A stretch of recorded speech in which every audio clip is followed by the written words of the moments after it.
Papasyalan namin yung aming bukid. At may tanim ng palay.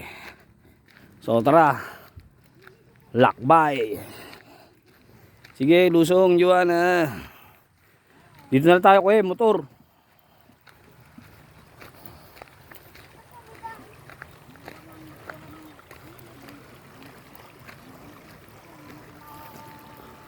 Lagot.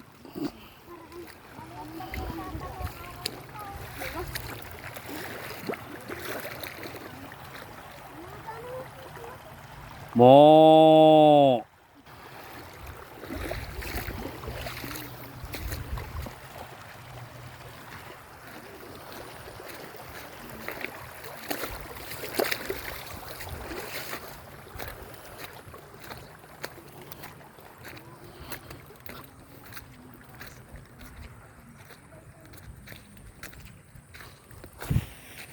Videoan tayo, sige, palitan tayo ng video.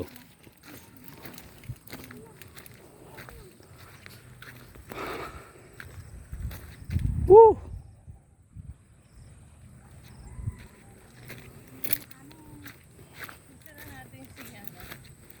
Matanda na ba to? Matanda na to ngayon. O bata pa.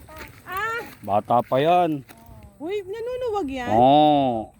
Yung pinanunuwag. Tara na, ipuntahan na natin. Kulitin po.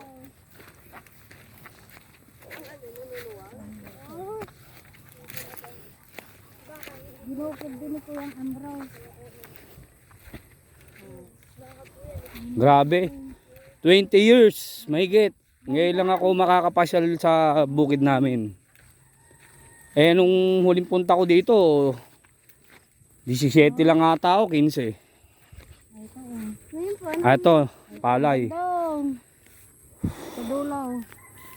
Ayan eh, iba naman ang Oo. itong kabila kay, kay Winnie. Mm.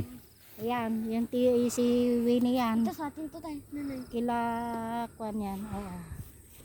Hanggang dun yan. Kanino to na sa atin? Hindi, sa kanila. Bukid na napabayaan. Bukid na napabayaan. Buti nga yan at tinamnan na nila oh. Sino nagtanim na ngayon yan? Nanay? Baka kay Kuya. Mami, sabi mo, hindi pwedeng tayuan ng bahay dito. Pwede ah. Ayun Di na, naman- may bahay nga Hindi doon. naman binabaha rito eh. Sabi mo, binabaha. Pwede magtanim, pwede magtayo kahit kubo. Oh. Ayan yung amin. Hanggang dyan, hanggang doon sa... Kay Gideon ay, kay Gideon. Hanggang doon pa sa may kalsada doon. Ah. Doon.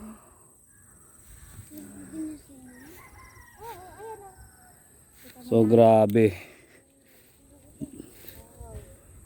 2 dekada bago ko napuntahan tong bukid namin. So ayan oh, nakikita niyo sa video, ayan. Agad doon sa may Hanggang dyan oh, ang kanila pa. bahay na yan. Sapa na yan, dyan. May mga tanim. Yan. Etong palay na to, ito yung nirentahan nung nagtanim. Ayan.